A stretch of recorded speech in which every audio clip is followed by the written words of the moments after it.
दोस्तों, हर दिन कुछ नया करने का एक मौका होता है, अपने सपनों का पीछा करने का एक नया अवसर। लेकिन कभी कभी जीवन उलझनों और कठिनाइयों से भरा हो सकता है। कभी कभी ऐसे पल होते हैं जब हम पीछे मुड़कर महसूस करते हैं जैसे कि हमने अपना कीमती समय बर्बाद किया हो या महत्वपूर्ण अवसरों का फायदा नहीं उठाया हो। यह ऐसा होता है जैसे कि हम अपने ही विचारों में खो गए हों, किसी भ्रम में, जैसे कि क्या हो सकता था अगर हमने ऐसा न किया होता। इन पलों में व्यक्ति खो जाता है और यह मानता है कि उसने अपना अवसर गंवा दिया है, और यह एक भारी बोझ बन सकता है। और कई बार हमें हारा हुआ महसूस होने के कारण ही हमें अलग अलग भावनाएं महसूस करनी पड़ती है। कभी निराशा, तो कभी दुख, कभी बीते हुए वक्त का पछतावा, तो कभी हमारे खुद के क्षमता पर संदेह, या फिर आने वाले कल की चिंता। ऐसे कई सारे भावनाएं हमें सताते रहते हैं। तो चलिए आज के इस बोध कहानी के माध्यम से ये जानते हैं कि छूटे हुए मौकों पर गौर करने के बारे में गौतम बुद्ध ने हमें क्या सिखाया है। लेकिन इससे पहले कि हम कहानी में खो जाए, आप जल्दी से बोध इंस्पायर्ड को सब्सक्राइब करें ताकि आपसे हमारी कोई कहानियां ना छूटे। तो बिना किसी देरी के शुरू करते हैं। बहुत समय पहले की बात है। एक नगर में साबुन का एक व्यापारी रहता था, जिसका एक बेटा भी था। वह व्यापारी दिन रात मेहनत करता ताकि वह अपने परिवार को चला सके, अपने परिवार का पालन पोषण कर सके। लेकिन उधर दूसरी तरफ उस व्यापारी का पुत्र उसके काम में तनिक भी उसका हाथ नहीं बंटाता था, बल्कि वह तो अपने मित्रों के साथ मिलकर हमेशा मौज मस्ती किया करता, गप्पे लड़ा था, और इसी में वह अपना सारा समय यूं ही व्यर्थ कर देता। एक दिन अचानक उस व्यापारी की मृत्यु हो गई और अब से सारी जिम्मेदारियां व्यापारी के पुत्र अर्थात मोहन पर आ पड़ी। मोहन अभी नौजवान था और अब तक उसने अपनी जिम्मेदारियों को नहीं पहचाना था। एक दिन शाम के वक्त वह उस साबुन की दुकान पर बैठा हुआ था और मन ही मन यह सोच रहा था, मैंने अपने जीवन में बहुत सी गलतियां की, मैंने अपने जीवन में बहुत से मौके गंवा दिए, और अब तो लगता है कि जीवन भर मैं केवल इसी दुकान पर बैठा रह जाऊंगा और मैं इससे आगे कुछ भी नहीं कर पाऊंगा। मोहन यह सोच ही रहा था कि तभी उसकी आंखों में आंसू आ गए। मोहन जोर जोर से रोने लगा। तभी अचानक उसने देखा कि उसकी दुकान पर एक गुरु खड़े हुए हैं, और जब उन गुरु ने मोहन को रोते हुए देखा तो वह मोहन से कहते हैं, क्या हुआ बेटा, आखिर तुम इस तरह से क्यों रो रहे हो? तुम्हारे जीवन का हर एक पल तुम्हारे लिए कीमती तोहफा है, उसे इस तरह से यूं ही व्यर्थ मत करो, अपने आंसू पूछो। उन गुरु की बात सुनकर मोहन शांत हो गया और अपने आंसू पोंछकर वह गुरुवर से कहता है, रहने दीजिए गुरुवर, यह सब खाली कहने की बातें हैं। आज मैं जहां हूं वहां से मेरा जीवन मुझे बहुत कठिन लग रहा है। आज से ठीक 1 वर्ष पहले मेरे पिताजी गुजर गए, और उनके गुजरते ही इस दुकान पर लेनदारों की लाइन लग गई और उन्होंने इस दुकान का सारा सामान उठा लिया। इस दुकान पर कुछ भी नहीं बचा, जिससे मेरे पास और कोई रास्ता भी नहीं बचा था। इसलिए मैंने अपना घर गिरवी रख दिया और कुछ पैसे उधार लिए, और उससे मैंने एक बार फिर से यह व्यापार शुरू किया। लेकिन अब ऐसा लगता है कि इसमें भी मेरा जीवन नहीं है, क्योंकि इसमें कोई खास कमाई नहीं है। मैंने तो सोचा था बड़े होकर मैं बहुत अच्छा पैसा कमाऊंगा, मैं अपना नाम करूंगा, लेकिन मुझे नहीं पता था कि मेरे साथ ऐसा हो जाएगा। आगे मोहन उन गुरुवर से कहता है, सच बताऊं तो मैं बचपन से ही बहुत तेज था। हर बात में मैं हमेशा आगे रहता था, बातें करने में मैं चतुर था, क्लास में सबसे आगे रहता था। चाहे बातें किसी भी प्रकार की हों, चाहे वह राजनीति की हो या फिर खेल कूद की, मुझे बातों में कोई भी नहीं हरा पाता था। मैं बातों में सबका गुरु था, और मुझे अच्छी तरह से याद है, मेरे पिताजी भी हमेशा मुझसे केवल एक ही बात कहते थे, बेटा तुम बहुत चतुर हो, लेकिन अपनी इस चतुराई का इस्तेमाल अपनी पढ़ाई पर करो, अपनी बुद्धि पढ़ाई में लगाओ, जिससे आगे चलकर तुम्हें इस दुनिया को देखने का मौका मिलेगा, अन्यथा तुम्हें भी दुकान पर ही बैठना पड़ जाएगा। लेकिन तब मैंने उनकी एक नहीं सुनी, और आज मुझे अपने पिताजी की हर बात याद आती है। मैं तो कोई और ही व्यवसाय करना चाहता था, और उसके बारे में मैंने पहले से ही सारी तैयारियां भी कर ली थी। कितना कुछ था करने को, लेकिन मैं कुछ नहीं कर पाया। बस मित्रों के साथ घूमता रहता, उनके साथ समय बिताता रहता और गपशप करता।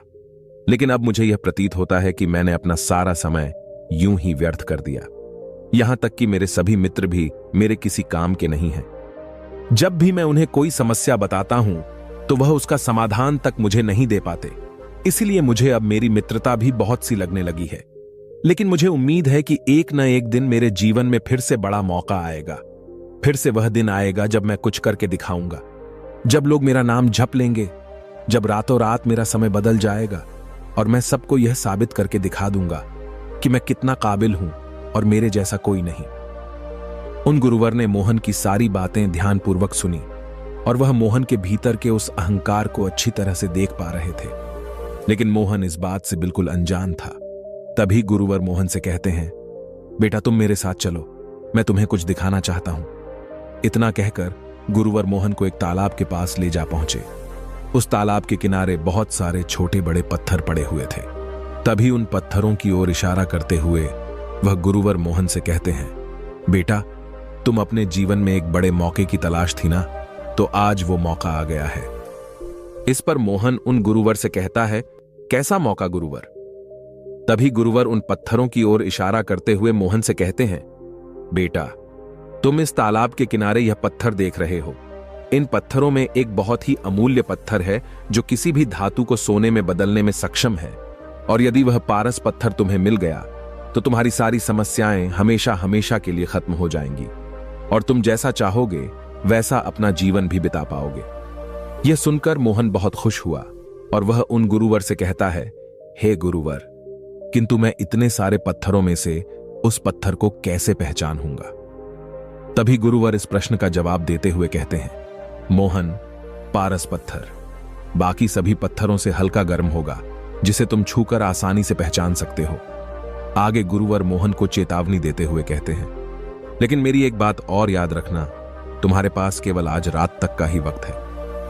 अगर इतने समय में तुम पारस पत्थर ढूंढ सके तो तुम अवश्य ही जैसा चाहोगे पैसा जीवन जी सकते हो, अन्यथा आज का यह मौका भी तुम्हारे हाथ से निकल जाएगा। उन गुरुवर की आवाज सुनकर मोहन की आंखों में चमक आ गई, क्योंकि जिस मौके की तलाश उसे थी आज उसे वो मौका मिल चुका था। उसने तुरंत ही बिना देर किए उन सभी पत्थरों को जांचना शुरू किया।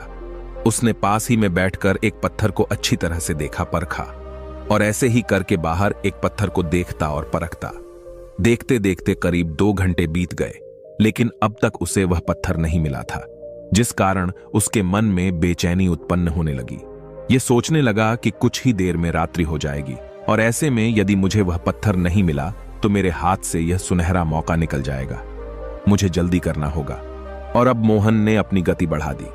वह तेजी से हर पत्थर को देखता, परखता और उसे महसूस करता, और जब उसे लगता कि वह पारस पत्थर नहीं है तो वह उसे उठाकर तालाब में फेंक देता। और लगातार ऐसा करते करते अचानक उसके हाथ में एक गर्म पत्थर आया, लेकिन जैसा कि अब उसी आदत हो चुकी थी कि वह फटाफट किसी भी पत्थर को देखता और तालाब में फेंक देता। अचानक उसने उस गर्म पत्थर को भी हाथ में लिया, महसूस किया और तुरंत उठाकर तालाब में फेंक दिया। और तभी उसे एहसास हुआ, अरे यह क्या कर दिया? इतना बेशकीमती पत्थर मेरे हाथों में आ चुका था और मैंने उसे उठाकर तालाब में फेंक दिया। वह तुरंत ही तालाब में कूद पड़ा और तालाब की गहराई में जाकर उसने वहां से वह सभी पत्थर निकालने की कोशिश की, लेकिन अब तक मोहन को वह पत्थर नहीं मिल पाया था जो पत्थर हल्का गर्म था, और मिलता भी कैसे, क्योंकि वह पारस पत्थर भी पानी में जाकर बाकी पत्थरों की तरह ठंडा पड़ चुका था। वह गुरुवर दूर बैठे मोहन की हर एक हरकत पर नजर रखे हुए थे। तभी वह गुरुवर मोहन के पास आए और मोहन से कहने लगे, रुक जाओ बेटा, ये तुमने क्या कर दिया? वह पारस पत्थर तुम्हारे हाथों में था और तुमने उसे उठाकर तालाब में फेंक दिया। अब तो तुम्हारे हाथों से वह पत्थर भी गया और यह मौका भी। इस पर मोहन रोते हुए उन गुरुवर से कहता है, हे गुरुवर, कृपया करके मुझे एक और मौका दें। कृपया करके मुझे कोई ऐसा उपाय बताएं जिससे मैं उस पत्थर को पहचान सकूं। तभी गुरुवर स्वयं से कहते हैं, बेटा, यहां पर कोई पारस पत्थर नहीं है। वो पत्थर जो तुमने गर्म महसूस किया था वह तो मैंने ही इस आग में गर्म करके तुम्हारे पास रखा था। यह सुनकर मोहन क्रोधित हो गया और उन गुरुवर से कहता है, परंतु आपने मेरे साथ ऐसा क्यों किया? इसके जवाब में वह गुरुवर मोहन से कहते हैं, बेटा, जब मैं तुम्हारी दुकान पर आया था तो जिस प्रकार से तुमने अपनी सारी बातें मुझसे कही थी, उसी दौरान मैंने तुम्हारे भीतर एक अहंकार देखा था और उसी अहंकार को खत्म करने के लिए मैं तुम्हें यहां पर लाया था, क्योंकि मैं तुम्हें एक सीख देना चाहता था। इस पर मोहन उन गुरुवर से कहता है, सीख? कैसी सीख? इसके जवाब में वह गुरुवर मोहन से कहते हैं, बेटा, जैसे तुमने गर्म पत्थर अपनी लापरवाही के कारण तुरंत ही उठाकर पानी में फेंक दिया, ठीक ऐसे ही मौके गंवाने की लापरवाही भी तुम्हारी आदत बन चुकी है। जैसे कि आज तुमने केवल पारस पत्थर को खोजने की तलाश में और किसी पत्थर पर ध्यान नहीं दिया, जबकि इस तालाब के किनारे कई ऐसे बेशकीमती पत्थर हैं जिन्हें केवल बेचकर ही तुम्हारा पूरा जीवन आराम से कट सकता था, लेकिन तुमने उन पर भी ध्यान नहीं दिया। उन्हें उठाकर तुरंत ही तालाब में फेंक दिया। ठीक इसी प्रकार तुम केवल बड़े मौकों की तलाश में रहते हो, लेकिन तुम्हारे सामने जो छोटे छोटे मौके आते हैं तो उन पर ध्यान नहीं देते, और तुम यह भूल जाते हो कि यदि तुम्हें कोई बड़ा अवसर प्राप्त करना है तो तुम्हें पहले छोटे छोटे अवसरों पर ध्यान देना होगा। उन छोटे छोटे अवसरों पर काम करके ही तुम बड़े अवसर प्राप्त कर सकते हो। उन गुरुवर की बात सुनकर मोहन को अपनी गलती का एहसास हो गया। तभी आगे गुरुवर मोहन से कहते हैं, बेटा, तुम बचपन से ही केवल बड़े मौकों का इंतजार कर रहे हो, जिस कारण तुम्हें हर दिन की कीमत दिखाई ही नहीं दे रही, और इसी कारण तुम आज तक अपने जीवन में कुछ नहीं कर पाए। तुम अपने जीवन में जो भी करना चाहते थे वो सब तुमसे दूर होता चला गया, क्योंकि तुम तो केवल बड़े मौके की तलाश कर रहे थे। लेकिन तुम्हें ऐसा नहीं करना चाहिए। कभी भी किसी बड़े मौके का इंतजार मत करो, बल्कि तुम्हारे सामने जो कर्म है उसे ही सब कुछ मानकर उसमें डूब जाओ, क्योंकि जब तुम इस कर्म में डूब जाओगे तभी जीवन में आने वाला सुनहरा मौका तुम्हें दिखाई देगा। तभी मोहन उन गुरुवर से कहता है, किंतु हे गुरुवर, मैं तो बचपन से ही बहुत तेज हूं। मेरा दिमाग और उससे तेज चलता है। मैं बातें करने में भी और उसे बहुत तेज हूं। लोग मुझे बुद्धिमान और चतुर कहते हैं, फिर आखिर मुझसे गलती कैसे हो गई? मुझे आखिर अपनी कमियां क्यों नहीं दिखाई दी? तभी गुरुवर मोहन से प्रश्न करते हुए कहते हैं, बेटा, क्या तुमने बचपन से होशियार और चतुर बनने के लिए कभी कोई प्रयास किया है या कोई अभ्यास किया है, या ऐसा कोई भी काम जिसे तुम्हारी चतुराई या फिर होशियारी बढ़ सके? मोहन से पहली बार उन गुरुवर ने प्रश्न किया था और मोहन चुपचाप उनके प्रश्नों का जवाब ढूंढ रहा था। कुछ देर शांत रहने के बाद वह गुरुवर से कहता है, हे गुरुवर, मैंने तो कभी भी ऐसा कोई प्रयास नहीं किया। तभी गुरुवर मोहन से कहते हैं, बिल्कुल सही। मेरी इस बात को अच्छी तरह से समझने का प्रयास करो। जब भी कोई इंसानी शरीर धारण करके इस दुनिया में जन्म लेता है तो परमात्मा हर किसी को कुछ न कुछ काबिलियत अवश्य देते हैं, जिसका उपयोग करके वह अपने जीवन में अपना पेट पाल सके, अपने परिवार का पालन पोषण कर सकें और दूसरों के काम आ सकें। इसलिए जो उपहार तुम्हें मिला है उसके लिए तुम्हें कृतज्ञ होना चाहिए और अपनी बुद्धिमानी और चतुराई का अच्छी तरह से उपयोग करना चाहिए। लेकिन याद रहे कि अहंकार को अपने ऊपर हावी मत होने देना, और इसके लिए तुम्हें अपने भीतर विनम्रता उत्पन्न करनी होगी। और बुद्धिमानी तो वही है जो व्यक्ति लगातार यह स्वीकार करता है कि मुझे कुछ नहीं आता और मुझे तो अभी बहुत कुछ सीखना है।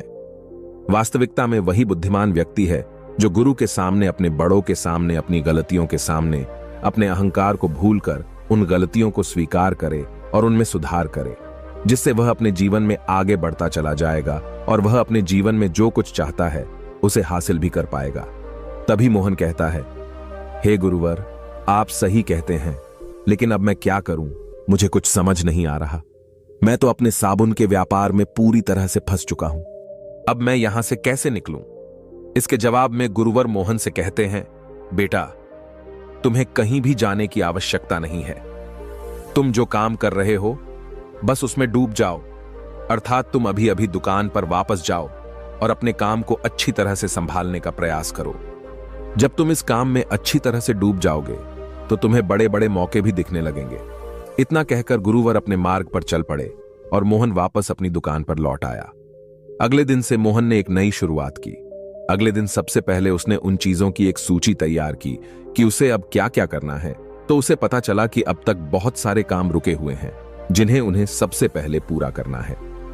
देखते ही देखते अगले 1 महीने की मोहन ने पूरी सूची तैयार कर ली और वह सारे काम निपटाने लगा। और अगले 3 दिनों में उसने नए नए ग्राहकों और नए नए व्यापारियों से बात की ताकि वह अपने इस व्यापार को और भी उन्नति तक ले जा सके। और फिर जो भी छोटे मोटे काम बचे हुए थे उसने उन कामों को पूरा करना शुरू किया और केवल कुछ ही दिनों के भीतर ही उसने वह सारे काम भी पूरे कर लिए। और अपने खाली समय में जब वह उन व्यापारियों से बात करता तब उसे इस बात का एहसास होता, साबुनों को बेचने से ज्यादा अधिक मुनाफा उन्हें बनाने में है। अब मोहन इसी पर काम करने लगा। मोहन इस बात को अच्छी तरह से जानता था कि साबुन को बनाना इतना आसान नहीं है, लेकिन फिर भी उसने हार नहीं मानी। उसने अपने आसपास देखा तो उसे तरह तरह के साबुन दिखे, और उसने सभी साबुन के तरल पदार्थों के बारे में और अधिक जानकारी हासिल करनी शुरू की। और फिर इन्हीं जानकारी की मदद से मोहन साबुन बनाना सीखने लगा। देखते ही देखते मोहन ने केवल कुछ ही महीनों में अपना एक कारखाना भी शुरू कर दिया और उस कारखाने में मोहन अपने तरह तरह के प्रयोग किया करता। वह साबुन के तरल पदार्थों के बारे में और अधिक जानने की कोशिश करता। लेकिन जब वो ऐसा कर रहा था तब उसके मित्र उसका मजाक उड़ा रहे थे। लेकिन मोहन को इस बात से तनिक भी फर्क नहीं पड़ रहा था। एक दिन की बात है, मोहन अपनी दुकान से अपने घर जा रहा था। तभी रास्ते में उसे एक बड़ा सा गड्ढा नजर आया और उस गड्ढे में खूब पानी भरा हुआ था और इसी पानी के कारण वहां पर खूब सारे मच्छर भी थे, जिस कारण मच्छरों के काटने से आसपास के लोग बीमार पड़ रहे थे। तभी मोहन को यह याद आया कि यदि पानी में वह थोड़ा सा साबुन डाल दे तो इससे पानी की सतह का तनाव कम हो जाएगा और मच्छरों के जो अंडे हैं वो पानी पर तय नहीं पाएंगे, जिससे मच्छरों की तादाद दिन ब दिन कम हो जाएगी। मोहन यह सोच रहा था कि तभी उसके दिमाग में एक और युक्ति आई। उसने सोचा, यदि मैं डिटर्जेंट और साबुन की छोटी छोटी गोलियां बना दूं और रुके हुए पानी में डाल दूं तो इससे मच्छरों के अंडे पानी पर तैर नहीं पाएंगे और कितने ही लोग बीमारी से बच भी जाएंगे। मोहन को क्या करना था उसे अच्छी तरह से समझ में आ चुका था। उसका लक्ष्य उसकी आंखों के सामने था। उसने तुरंत ही बिना किसी की मदद का इंतजार किए हुए अपने मित्र से बात की। इस पर उसका मित्र मोहन से कहता है, मित्र, साबुन तो इस देश की बड़ी बड़ी कंपनियां बनाती हैं, ऐसे में यह तेरे बस की बात नहीं है, यह तुमसे बिल्कुल भी नहीं हो पाएगा। इस पर मोहन ने अपने मित्र को समझाने की कोशिश की कि हर दिन एक नया अवसर होता है और उसे किसी तरह से मना लिया। तभी मोहन का मित्र मोहन से कहता है, देख, मुझे कुछ व्यापारियों के बारे में पता है और मैं कोशिश करूंगा कि तुझे वहां से वह रसायन मिल जाए। जैसे ही मोहन को रसायन मिले, मोहन काम पर लग गया और कुछ दिनों के प्रयोग के बाद आखिरकार वह सफल हुआ। मोहन ने साबुन की छोटी छोटी गोलियां बना ली और आसपास के लोगों में उसे बांट दिया। मोहन का आविष्कार काम कर गया और जहां जहां भी मोहन ने ये गोलियां पहुंचाई थीं, वहां के लोगों के बीमार होने की संख्या बहुत कम थी। यह बात बड़े बड़े अखबार में छपी। मोहन ने किसी भी मौके या किसी की मदद का इंतजार नहीं किया, बल्कि मोहन तत्काल ही अपने काम में डूब गया और उसने अपने काम में कुछ नया कर दिखाया। और उसके बाद उसने उस आविष्कार को अपने नाम करवा लिया और अपना काम और भी बढ़ा दिया। और देखते ही देखते मोहन के इस आविष्कार के बारे में सभी को पता चलने लगा और देश के कई राज्यों से भी अब मोहन को नए नए ऑर्डर्स आने लगे। और केवल 8 सालों के भीतर ही मोहन अपने व्यापार में कई गुना तरक्की भी कर ली थी। वह अपने व्यापार को उस उन्नति पर ले जा चुका था जिसकी उसने कल्पना भी नहीं की थी। उन गुरु की वह सीख जिसने मोहन की पूरी जिंदगी बदल दी। मोहन ने उन्हें अपना आदर्श बना लिया, जिसमें पहली सीख यह थी कि कभी किसी बड़े मौके का इंतजार मत करो। जो काम तुम्हारे सामने है उस काम को सब कुछ मानकर उसमें पूरी तरह से डूब जाओ। नए मौके खुद ब खुद तुम्हारे सामने प्रकट होने लगेंगे।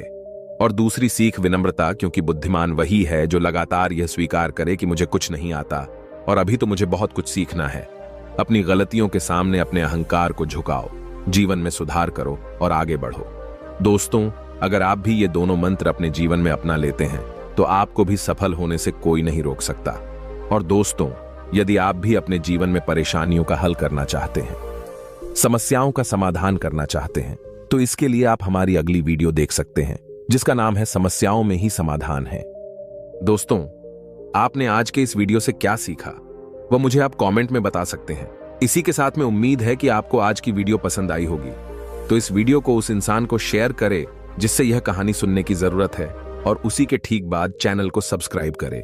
तो चलिए फिर मिलते हैं ऐसी एक और नई वीडियो में एक नए मैसेज के साथ। तब तक के लिए अपना ख्याल रखें। धन्यवाद और नमो बुद्धाय।